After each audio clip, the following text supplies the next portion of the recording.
रात के तकरीबन 9 बज चुके थे। सिद्धार्थ पीकर मस्त टेबल पर पड़ा था।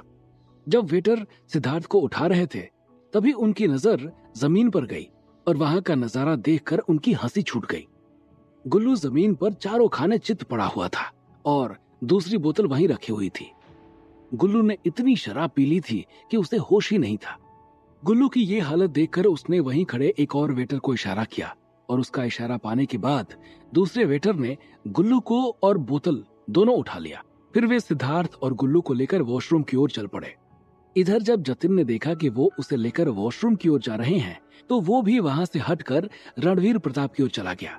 उसे अपनी ओर आता देख रणवीर ने पूछा, क्या हुआ सर, इसे ज्यादा पी ली है शायद। जतिन ने कंधे उचकाते हुए जवाब दिया और आकर बैठ गया। तीनों वेटर सिद्धार्थ और गुल्लू को लेकर वॉशरूम पहुंचे और उसे होश में लाने की कोशिश करने लगे। वो आधे होश में ही बड़बड़ा रहा था और तीनों उसका मुंह धोकर हिला हिलाकर होश में लाने की कोशिश कर रहे थे। तभी अचानक सिद्धार्थ का फोन बजा। वेटर ने उसकी जेब से फोन निकाला और उठाया। हेलो। उसकी अनजानी आवाज सुनकर सामने से आवाज आई, हेलो, आप कौन और सिद्धार्थ बाबू कहाँ हैं? फोन पर पेमा था।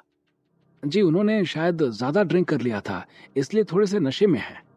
वेटर ने पेमा को जवाब दिया। थोड़े से नशे में या काफी नशे में?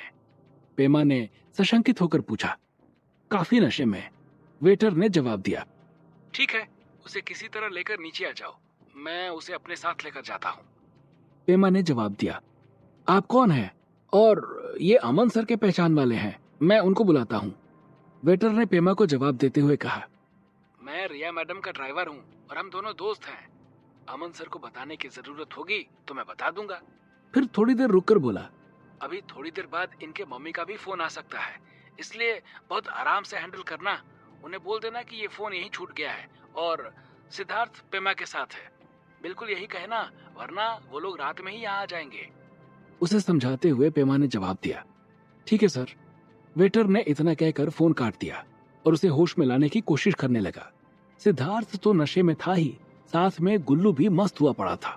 वहां आते जाते लोग उन चारों को अजीब नजरों से देख रहे थे, लेकिन पता नहीं उस वेटर का सिद्धार्थ से कैसा जुड़ाव हो गया था कि वो उन सब से बेखबर सिद्धार्थ को तन्मयता के साथ होश में लाने में जुटा था। पेमा की आशंका गलत साबित नहीं हुई और थोड़ी ही देर में सिद्धार्थ का फोन बजा। वेटर ने जब फोन देखा तो स्क्रीन पर माँ लिखा हुआ दिखाई दिया। वो समझ गया कि सिद्धार्थ की माँ का फोन है और वो सचेत हो गया, वही बताने के लिए जो पेमा ने समझाया था, और फोन उठाते हुए बोला, हेलो। हेलो बेटा, तुम कौन हो और सिद्धार्थ कहाँ है? सिद्धार्थ की माँ ने तुरंत पहचान लिया कि ये सिद्धार्थ की आवाज नहीं है। वेटर भूल गया कि उसे क्या कहना है और उसने अपनी ओर से जोड़ते हुए कहा, आंटी जी, मैं इसी होटल का वेटर हूँ जिधर सिद्धार्थ सर पार्टी कर रहे हैं। अंदर फोन अलाउड नहीं है, इसलिए फोन बाहर ही रखा हुआ है। वेटर ने सिद्धार्थ की माँ को जवाब दिया, अच्छा अच्छा ठीक है बेटा, बाहर आए तो बता देना कि मेरा फोन आया था और मुझसे बात कर ले। सिद्धार्थ की माँ ने वेटर से निवेदन करते हुए कहा, ठीक है। इतना कहते हुए वेटर ने फोन रखा और फिर से सिद्धार्थ को आवाज देने लगा, सिद्धार्थ सर, सिद्धार्थ सर, और उसके मुंह पर पानी के छींटे मारने लगा था। पेमा को जब उस वेटर के माध्यम से ये जानकारी मिली कि सिद्धार्थ नशे में है तो वो पता नहीं क्यों थोड़ा सा घबरा गया और टैक्सी निकालकर होटल की ओर चल पड़ा। इधर सिद्धार्थ भी थोड़ा थोड़ा नशे से बाहर आ रहा था।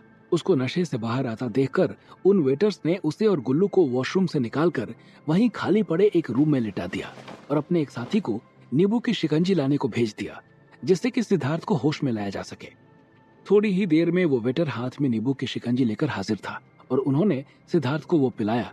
इसके बाद वो सिद्धार्थ का नशा पूरी तरह से उतरने और पेमा के आने का वेट करने लगे।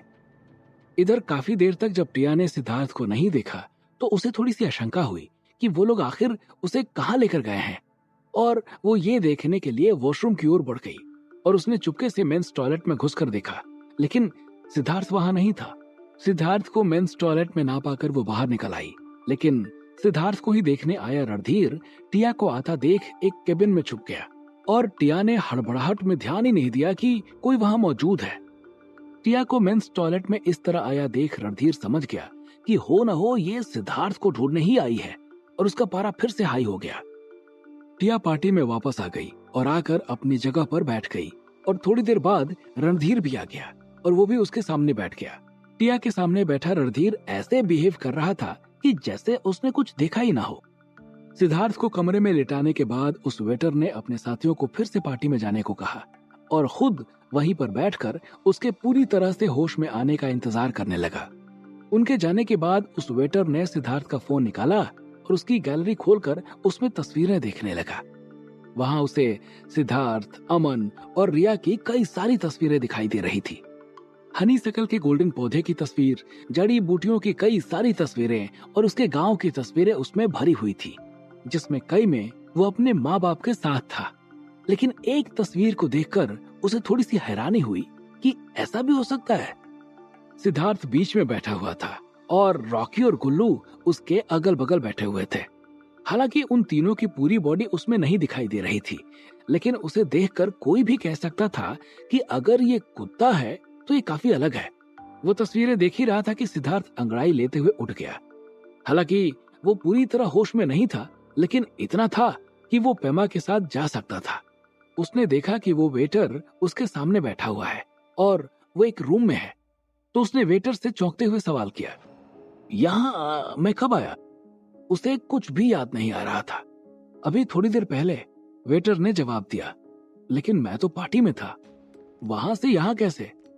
पूछते हुए सिद्धार्थ की हैरानी और बढ़ गई। आप नशे में थे, इसलिए हम उठा लाए, वेटर ने शालीनता से जवाब दिया। उठा लाए मतलब? सिद्धार्थ ने फिर से चौंकते हुए सवाल किया। मतलब कि आप इतने नशे में थे कि अपने पैरों पर चल नहीं पा रहे थे, इसलिए हमें उठाकर लाना पड़ा, वेटर ने सिद्धार्थ की तरफ देखते हुए जवाब दिया। क्या? उसकी आंखें चौड़ी हो गई और उसने आगे पूछा, रिया मैडम और अमन सर को तो नहीं बताया अभी? उसने तुरंत वेटर से सवाल किया। नहीं। वेटर का जवाब सुनकर उसकी जान में जान आई और फिर उसने अपने फोन के बारे में पूछा। मेरा फोन कहाँ है? सिद्धार्थ के पूछने के बाद वेटर ने फोन उठाकर सिद्धार्थ को पकड़ाया और उसने पेमा का नंबर डायल करने के लिए जब डायल पैड खोला तो वहां रिसेंट कॉल में पेमा और उसकी माँ का नंबर दिखाई दिया। नंबर देखने के बाद सिद्धार्थ ने वेटर से पूछा, पेमा भैया का कॉल आया था? हाँ, वेटर ने जवाब दिया। उन्हें बता दिया कि मैं नशे में हूं? सिद्धार्थ ने प्रश्नवाचक चेहरे के साथ वेटर से पूछा। हाँ। वेटर का जवाब सुनकर उसके माथे पर सिलवटें पड़ गई और उसने उससे अगला सवाल किया, और माँ को? उन्हें नहीं बताया। वेटर का जवाब सुनकर सिद्धार्थ की जान में जान आई। उसे लगा था कि अगर उसने माँ को बता दिया होगा तो बड़ा कांड हो जाएगा, लेकिन यहाँ उसकी जान बच गई थी। और फिर वेटर ने आगे कहा, पेमा सर आ रहे हैं, आपको आने के बाद फोन करेंगे, कहकर वो उठा और फिर दरवाजे की ओर जाने लगा। सिद्धार्थ ने उसे जाते देखा तो आवाज दी, भाई साहब। सिद्धार्थ की आवाज सुनकर वो पलटा और बोला, जी सर। सिद्धार्थ बेड से उठकर उसके पास गया और बोला, थैंक यू। वैसे आपका नाम क्या है? सिद्धार्थ ने उससे आगे पूछा। जी सर, सुरेश। उसने सिद्धार्थ को जवाब दिया। सुरेश भैया, वहां किसी से कुछ कहना मत, और कोई भी पूछे तो बोलना कि वो निकल गए, सिद्धार्थ ने उससे कहा। उसने बिना कुछ कहे हाँ में सिर हिलाया और वहां से पार्टी में चला गया। उसके बाहर निकलते ही सिद्धार्थ का फोन बजा। फोन पेमा का था। सिद्धार्थ ने फोन उठाया। हेलो पेमा भैया। उठ गए प्रीतपुरा के महाराज सिद्धार्थ बाबू, पेमा ने तंज मारते हुए कहा। सिद्धार्थ पेमा के इस तंज को समझ गया और बोला, गलती हो गई महाराज, अब आओ, मुझे होश आ चुका है। गेट पर 2 मिनट में पहुंच जाऊंगा, वहीं आकर मिलो जहां छोड़ा था, और देखना गुल्लू को वहीं मत छोड़ देना। गुल्लू का नाम सुनते ही सिद्धार्थ के शरीर में एक सिहरन सी दौड़ गई।